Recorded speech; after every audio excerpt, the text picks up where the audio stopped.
एक बार फिर मेरा मन झूठे सपनों के पीछे भागने लगा था। कुछ दिनों बाद ही बीटेक का रिजल्ट भी आ गया था। मैंने परीक्षा पास कर ली थी। एक बार फिर मैं पटना में थी। मैं तुमसे मिलने तुम्हारे ऑफिस चली गई थी। तुमने जल्द ही मुझे अंदर बुला लिया था। मैं तुम्हारे सामने बैठी थी, पर न जाने क्यों अपनेपन का कोई एहसास आज मुझे महसूस नहीं हो रहा था।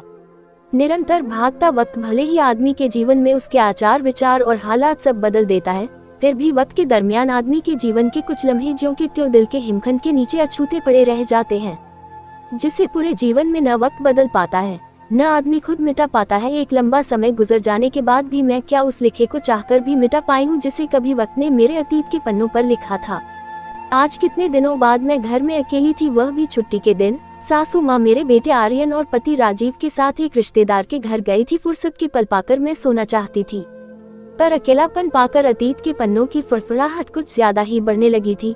न चाहते हुए भी तुम्हारी बहुत याद आ रही थी। साथ ही वो अनकहे प्रश्न भी सामने आ खड़े हुए थे, जिनके उत्तर तुमसे पूछने थे, पर उत्तर मैंने खुद ही ढूंढ लिए थे। मैं मानती हूँ कि जीवन में हम दोनों इतने आगे निकल आए हैं कि अब उन प्रश्नों के कोई मायने नहीं रह गए हैं। फिर भी मुझे लगता है कि कभी हम दोनों ने एक दूसरे को टूटकर चाहा था।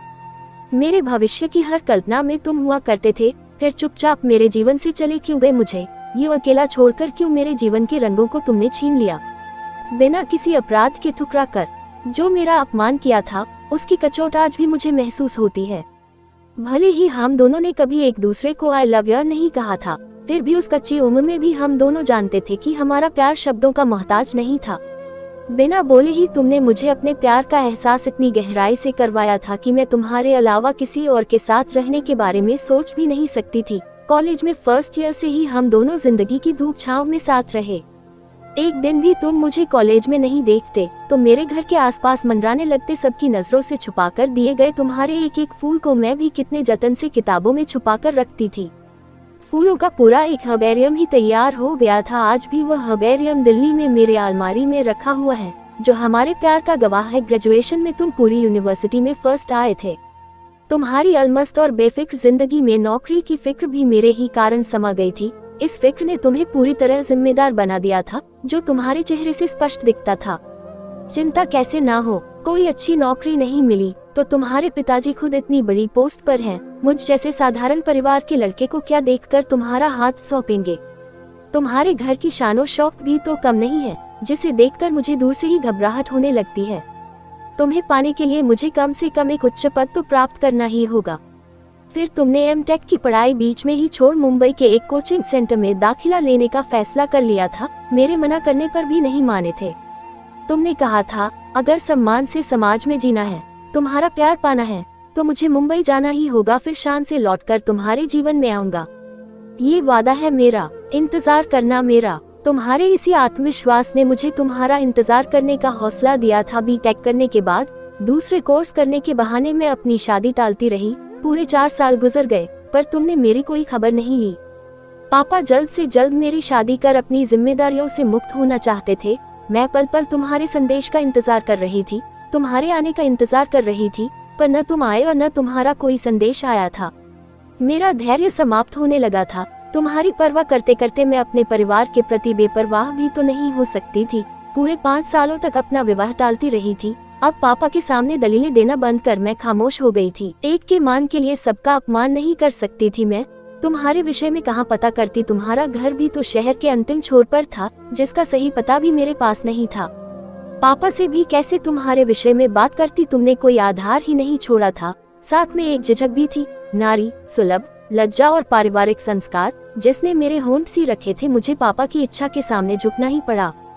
तुमने भले ही मुझे रुसवा कर अपमानित किया था, पर मैं अपने आचरण से पापा को अपमानित और दुखी नहीं कर सकती थी, इसलिए मुझे उनके द्वारा तय की गई शादी को स्वीकारना ही पड़ा।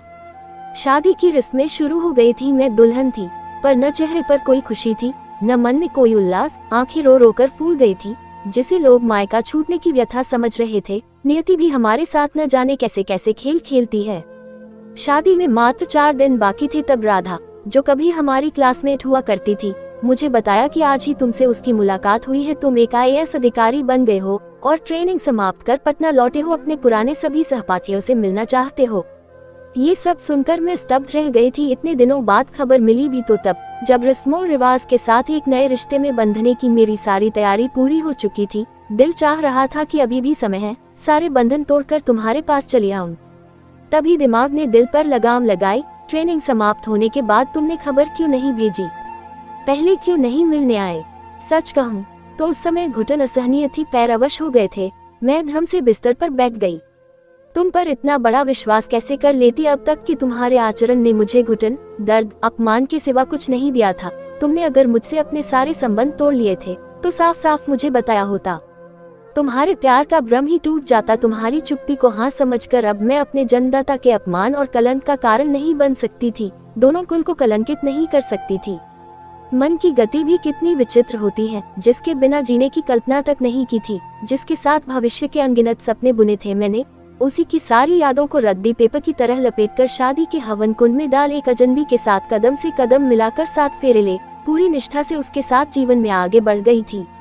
ससुराल आकर मैं सामान्य रूप से रस्मों रिवाज और कर्तव्यों का पालन सही ढंग से करने की कोशिशें कर रही थी, पर मन था कि तुम्हारे ही सपने देखने लगता। राजीव के स्थान पर मन में तुम ही नजर आते, ये जानते हुए कि जीवन अपनी ही बनाई शर्तों पर चल रहा है। तुम्हारे विषय में सोचना व्यर्थ है। धीरे धीरे 2 वर्ष गुजर गए। इन सालों में मेरे जीवन में ढेर सारे परिवर्तन आए। वैसे भी शादी के बाद लड़कियों के जीवन की दिशा और दशा दोनों ही बदल जाती है, जो उसे प्रलय को भी झेलने की शक्ति देती है। नए परिवेश में नए लोगों के साथ सामंजस्य बैठाने की चेष्टा में उसका पूरा व्यक्तित्व ही बदल जाता है। उसमें पहले से भिन्न एक नई आत्मा का प्रवेश हो जाता है, जिसमें उसके जीवन की हर पुरानी बात अतीत की परछाई मात्र रह जाती है।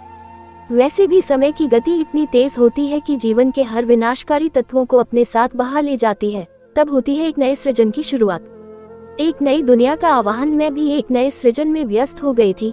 इन गुजरे बरसों में मेरे तमाम अनसुलझे अनकहे सवालों के जवाब भले ही नहीं मिले, पर एक परिवर्तन जरूर मेरे अंदर आया। मैं राजीव से धीरे धीरे बहुत प्यार करने लगी।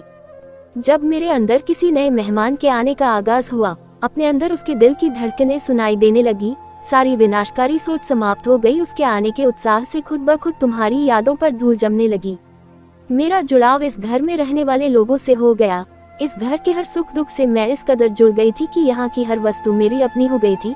यहाँ से जितना अपनापन बढ़ रहा था, तुमसे उतना ही परायापन बढ़ने लगा। सच कहूँ तो तुमसे मोह भंग हो गया। राजीव भी मुझे बहुत प्यार करने लगे थे, भरपूर मान सम्मान देते थे।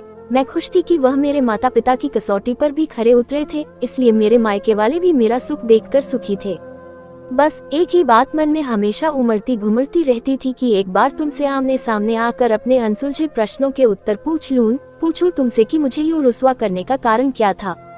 वो मौका भी मुझे मिल ही गया था जब मैं पीएचडी की लिखित परीक्षा पास कर इंटरव्यू देने दिल्ली गई थी। इंटरव्यू बोर्ड में तुम भी थे। पहले से ही मैं काफी नर्वस थी। सामने तुम्हें बैठे देख मेरा मन और भी घबरा गया था, पर तुम पहले की तरह ही संकुचित और खामोश बैठे मुझे देख रहे थे।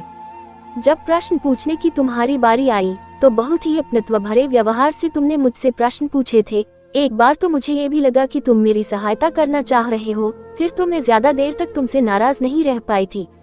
मुझे तुम्हारा वहाँ होना अच्छा लगने लगा। इंटरव्यू के बाद जब मैं बाहर निकलकर कैंपस में बने बेंच पर आकर बैठी तो दिल की धड़कनों पर काबू रखना मुश्किल हो रहा था। अभी जो आत्मीयता इंटरव्यू के दौरान महसूस हुई थी, वो बरसों पहले हम दोनों के बीच की आत्मीयता की याद दिला गई। अभी मैं उलझन में ही थी कि तुम्हारा ड्राइवर आकर मुझसे बोला था, मुझे साहब ने भेजा है, चलिए आपको घर छोड़ दूं। दूर खड़े तुम मुस्कुरा रहे थे। तब मुझे लगा था कि मैं गलत नहीं थी। तुम अब भी मुझे प्यार करते हो, मेरा साथ चाहते हो। मुझे खुद को खास होने का आभास होने लगा था। उतनी ही शिद्दत से तुम्हारे प्यार को खो देने का मलाल भी हुआ था। एक चुंबकीय शक्ति मुझे तुम्हारी ओर खींचने लगी थी। मेरी बरसों की शांति भंग हो गई थी। एक बार फिर मेरा मन झूठे सपनों के पीछे भागने लगा था। कुछ दिनों बाद ही पीएचडी का रिजल्ट भी आ गया था। मैंने परीक्षा पास कर ली थी। एक बार फिर मैं दिल्ली में थी। मैं तुमसे मिलने तुम्हारे ऑफिस चली गई थी। तुमने जल्द ही मुझे अंदर बुला लिया था। मैं तुम्हारे सामने बैठी थी, पर न जाने क्यों अपनत्व का कोई एहसास आज मुझे महसूस नहीं हो रहा था। आईएएस ऑफिसर बन जाने की शालीनता तुम्हारे चेहरे से झलक रही थी। तुम पहले से काफी स्मार्ट नजर आ रहे थे। मुझे देख बेचैनी से पहलू बदलते हुए तुमने कहा था, तुम्हारा पीएचडी में एडमिशन हो गया। ये जानकर बहुत खुशी हुई। तुम्हें मेरी हार्दिक बधाई। तुम ज्वाइन करने की तैयारी करो, मुझे एक काम से जाना है। तुम उठ गए थे, मैं भी तुम्हारे साथ बाहर आ गई थी। मैं घर लौट आई थी, मुझे आभास हो गया था कि इधर कुछ दिनों से जो मैं सोच रही थी वो मेरा भ्रम मात्र था। समय के साथ अब तुम्हारी सोच शायद बदल गई थी।